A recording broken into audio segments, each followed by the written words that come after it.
போல தாங்கிக் கொண்டிருக்கிற 8 பேரும் ஒன்றாக சேர்ந்ததைத்தான் விஸ்வம் என்று சொன்னார். எல்லாம் ஒன்றாக சேர்ந்தது விஸ்வம். ஆக விசுக்கள் அனைவரும் ஒன்றாக சேர்ந்ததே விஸ்வாவசு என்று சொன்னார். இதே போலதான் வெங்கட்ரமணன் என்று சொல்லக்கூடிய ஒரு சிறுவன். அந்த சிறுவனும் அப்படிதான் அவர் கேள்வி கேட்டார். அவருடைய வீட்டில் ஒருவர் இறந்து போயிட்டார். வெங்கட்ரமணன் அவர்களுடைய வீட்டில் ஒருவர் இறந்து போய்விட்டார். எல்லாரும் அழுகுறாங்க. அந்த பையனுக்கு ஒன்றும் தெரியல, ஏன் எல்லாரும் அழுகுறாங்க அப்படின்னு சொல்லி தெரியல. உடனே அவர் கேள்வி கேட்டார். கேள்வி கேட்ட உடனே அந்த பெரியவர் அவர் யார்கிட்ட கேட்டாரோ அவர் வந்து சொன்னார், வெறும் இறந்து போயிட்டாரு, செத்து போனாரு, அது செத்து போனதுனால எல்லாரும் அழுகுறாங்க அப்படின்னு சொல்லிட்டு சொன்னார். அந்த வெங்கட்ரமணனுக்கு ஒரு கேள்வி வந்தது. என்ன கேள்வி? செத்தது எது, போனது எது? செத்தது எது, போனது எது? எனக்கா தெரியுமா? செத்தது உடம்பு, போனது உயிர். செத்தது உடம்பு, போனது உயிர். ரைட், கரெக்டா, அவங்க கரெக்டா சொல்லிட்டாங்க. செத்தது இந்த உடல் இல்லையா? உடல் வந்து செயலில் வந்து செத்து போயிடுச்சு. அந்த உடலில் இருந்து உயிரானது போயிடுச்சு. இதை அவர் சொன்னார். சொன்ன உடனே உயிர்னு சொன்னா என்ன அப்படின்னு சொல்லிட்டு திருப்பி ஒரு கேள்வியை அவர் கேட்டார். உயிர்னு சொன்னா அது என்ன சொல்லி எப்படி கண்டுபிடிக்கிறதா? இப்போ கரண்ட் போயிடுச்சு, லைட் எரியல, மைக் வேலை செய்யல. அதுபோல இந்த உடல் வேலை செய்வதற்கு ஒரு சக்தி, மின்சாரம் போல ஒரு சக்தியானது தேவைப்படுகின்றது. அந்த சக்தி போயிடுச்சுன்னு சொன்னா அந்த உடலானது வேலை செய்யும்.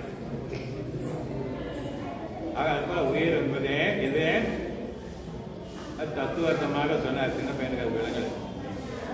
மனம், புத்தி, அகங்காரம். மனம், புத்தி, அகங்காரம் என்று சொல்லக்கூடிய அந்த மூன்றும் 5 விஷயங்கள். சப்த, ஸ்பரிச, ரூபரச, அந்த தன்மாத்திரைகள் 5மாக 8ம் அறிவு என்பதோடு சேர்ந்து இல்லையா? அறிவுங்கிறது எல்லாவற்றையும் அறியக்கூடியது. நமக்கு நான் என்று சொல்லி என்று எல்லாவற்றையும் அறியக்கூடியது. அந்த 9 சேர்ந்தது தான் உயிர் என்று சொன்ன. அவனுக்கு புரியல. இந்த உடல் வந்து தன்மாத்திரைகளினால ஆக்கப்பட்டது. சரி, அது வரைக்கும் சரி. மனம், புத்தி, அகங்காரம் என்பது என்னன்னு சொல்லி தெரியல எனக்கு. அதையும் நான் தெரிஞ்சுக்கிட்டோம். இந்த அறிவுன்னு சொல்றீங்களே அது எது அப்படின்னு சொல்லிட்டு அவன் கேட்டான். அறிவு என்பது என்ன? அறிவை அறிவதுவே ஆகும் பொருள் என்று உறுதி சொன்ன உண்மையினை ஒரு நாள் என்னாலோ என்று தாய்மன்னர். வாழ்க்கையில நாம் அறியக்கூடிய ஒன்று உண்டு என்று சொன்னா அது அறிவு. எல்லாவற்றையும் அறியக்கூடிய அறிவு. புலன்கள் வழியாக வரக்கூடிய விஷயங்களை கொண்டு உலகிலே இருக்கக்கூடிய பொருள்களை எல்லாம் அறியக்கூடியது அறிவு. மனதில் எழுகின்ற எண்ணங்களை எல்லாம் கொண்டு சந்தோஷம், துக்கம் ஆகியவற்றை எல்லாம் அறியக்கூடியது அறிவு. ஆக இந்த அறிவினை அறிந்து கொள்ள வேண்டும் என்று அவனுக்கு மனதில் பட்டது. உடனடியாக கிளம்பி இதை தெரிந்து கொள்ள வேண்டியதை நாம் தெரிந்து கொள்ளணும் இல்லையா? அறிவை அறிவதுதான் ஆகும் பொருள் என்று சொல்லியிருக்கிறது. ஆகையினால இந்த அறிவை அறிந்து கொள்ள வேண்டும் என்று சொல்லி அவர் புறப்பட்டு போனார். எங்கே போனாரு? எங்கே போனாரு? வெங்கட்ரமணன் எங்கே போனாரு? வெங்கட்ரமணன் சொன்னா தெரியாது, ரமண மகரிஷி. அது பின்னாடி ரமண மகரிஷியாக ஆனாரு. அவர் திருவண்ணாமலைக்கு போனார். திருவண்ணாமலையில அங்கே எந்த இடம் நல்ல இடம் அப்படின்னு பார்த்தாரு. பாதாளலிங்கம் சொல்லிட்டு ஒன்று இருந்தது.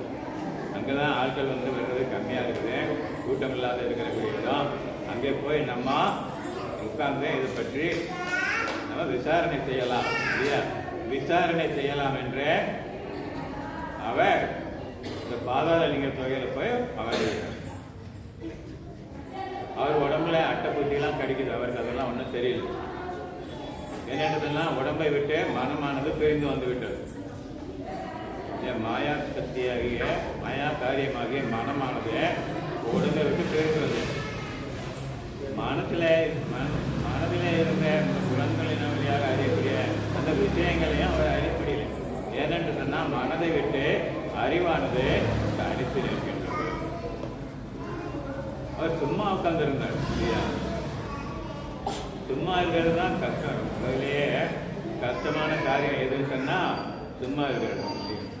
அந்த சின்ன குழந்தைகளுக்கெல்லாம் சும்மா இருக்க முடியாது. அவளால் சும்மா இருக்க முடியாது. பெரியவங்களால நம்மளாலே முடியல, அப்புறம் சின்ன குழந்தைங்க எப்படி சும்மா இருக்கும்? அதனால சும்மா இருப்பதுவே சுற்றற்ற பூரணம். ஆக அந்த முழுமையாக இருக்கக்கூடிய அந்த பூரணமான அறிவு இல்லையா, அந்த அறிவை அறிந்து கொள்ள வேண்டும். அதை அறிவதற்கான அந்த முயற்சியில் அவர் ஈடுபட்டு இருந்தார். அவ்வாறு உடம்புல அசைப்பூச்சியெல்லாம் கற்றுக் கொண்டிருந்தது. இதையெல்லாம் அந்த சேஷாத்திரி சுவாமிகள் என்று சொல்லக்கூடிய ஒரு பெரியவர் அதை கவனித்தார்.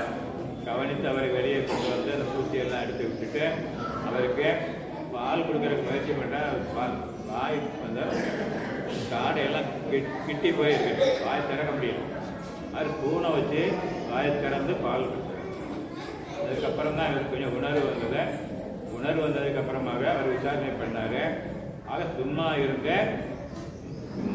அருளை தொடர்ந்து நாடி என்று சொல்வது போல சும்மா இருந்து அருளை நாடி அருளோடு கலந்து நின்று உண்மை பொருளை உணர்ந்து கொண்டார். உண்மை பொருளை உணர்ந்தவுடனே அவரே வெங்கட்ரமணனானவர் ரமண மகரிஷி என்று அழைக்கப்பட்டார். ரமண மகரிஷி என்று அழைக்கப்பட்டார். அதுபோல நாம் வாழ்க்கையிலே மேலான நிலைக்கு வர வேண்டும் என்று சொல்லும். நாம் இந்த உலகத்து விஷயங்களை தேடி தேடி அலைந்து கொண்டே இருந்தோம் என்று சொன்னால் நமக்கு கர்ம வினைகள் அதிகமாகிக் கொண்டே போகும். வினைகளுக்கு தீர்ப்பதற்காகத்தான் இறைவன் நமக்கு இந்த பிறவியை கொடுத்திருக்கின்றான். நாம் என்ன செய்கின்றோம்? மேலும் மேலும் வினைகளை தேடி தேடி சேர்த்து கொண்டே போகிறோம். வினைகள் பெருகிக் கொண்டே போகின்றன. பிறவியும் தொடர்ந்து வந்து கொண்டே இருக்கின்றன. வினைகள் வந்தது என்று சொன்னால் நமக்கு துக்கம் என்பது வந்து சேரும்.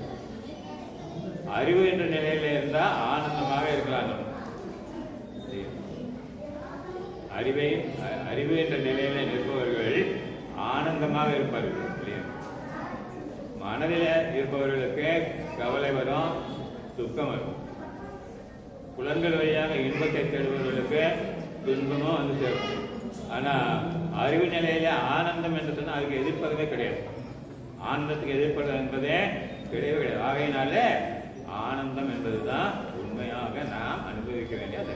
ஆனந்தமான நின்னை அன்றி ஒன்றை உண்ணாத மோனம் தனியற்கு முக்தி பராபரமே என்று தாய்மலர்.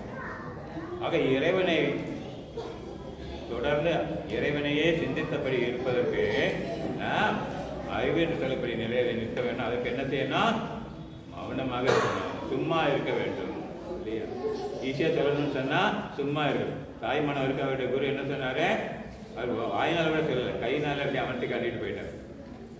சும்மா இருன்னு சொல்லி அமர்த்தி காட்டிவிட்டு போய்விட்டார். ஆக அதுபோல் அவர் சும்மா இருந்தார். சும்மா இருப்பது கஷ்டம்னு சொல்லி தெரிந்தது. இருந்தாலும் தொடர்ந்து அவர் அதனை கடைப்பிடித்தார். கடைப்பிடித்ததுனால அறிவை அறிந்தார். அறிவை கொண்டு திரு அருளை அறிந்தார். அருளோடு கூடி நின்று ஞானத்தினை பெற்றார். ஆகையினால நான் வாழ்க்கையில கடைபிடிக்க வேண்டியது என்ன? சும்மா இருக்கு. சும்மா இருப்பதற்கான அந்த நிலையை நாம் கடைபிடிப்பதற்கு இறைவன் நமக்கு துணையில் இருக்க வேண்டும் இல்லையா? இல்லாது போனால் நம்மளால முடியாது. இறைவன் நமக்கு துணை நிற்க வேண்டும். இறைவன் அதற்கு ஒரு குருவினை அனுப்பி வைக்கின்றான் இல்லையா? தாய்மானவருக்கு மௌன குருவை அனுப்பி வைத்தான். அதுபோல நமக்கும் ஒரு குருவை இறைவன் அனுப்பி வைப்பான். அந்த குருவை அன்பு நின்று அவருடைய உபதேசத்தை பெற்று இல்லையா சும்மா இருக்கின்ற நெறியை நாம் கற்றுக்கொண்டு சும்மா இருப்பதற்கு நாம் வாழ்க்கையில் பழக வேண்டும். ஆனந்தமாக வாழ்வதற்கு அதுதான் எல்லாத்தையும் விட்டுட்டு நீங்கள் காட்டுக்கு போயிடணும் அப்படின்னு சொல்லலை. எல்லாத்தையும் திறந்து விட்டு காட்டுக்கு போனால் தான் சுகமாக இருக்கலாம் அப்படின்லாம் சொல்லலை. உலகத்தெல்லாம் விட்டுரு அப்படின்லாம் சொல்லலை. எல்லாவற்றையும் நீங்கள் அனுபவிக்கலாம். ஆனால் என்ன செய்யணும்? ஆசை இல்லாதபடி அனுபவிக்கணும். அதான் நாம் செய்ய வேண்டிய ஒரு காரியம். அதற்கு சும்மா இருக்கின்ற அந்த நெறியினை நாம் கற்றுக்கொள்ள வேண்டும். குருவை நாடி அந்த உபதேசத்தினை நாம் பெற்றுக்கொள்ள வேண்டும். அவரை பெற்று அதனை வாழ்க்கையில் கடைபிடிக்க வேண்டும். அதுக்கு பெற்றுக்கொண்டால் மட்டும் போதாது இல்லையா? அப்படிதான் எல்லாரும் நினைச்சிட்டு இருக்காங்க. தெரிஞ்சு எனக்கு தெரியும் ஒன்று சொன்னோம்னு சொன்னால் எனக்கு தெரியும். எனக்கு தெரிஞ்சு என்ன பிரயோஜனம்? அதை நீங்கள் வாழ்க்கையில் கடைப்பிடிக்கலையே. வாழ்க்கையில் நாம் அதனை கடைப்பிடிக்க வேண்டும் என்று அதற்கு குருவர்களும் திருவர்களும் நமக்கு துணை புரிய வேண்டும் என்று பிரார்த்தனை செய்து கொண்டு எனது ஒரே செய்திமளித்த அன்பர்கள் அனைவருக்கும் நன்றி வணக்கம் கூறி உங்களிடத்தில் இருந்து நான்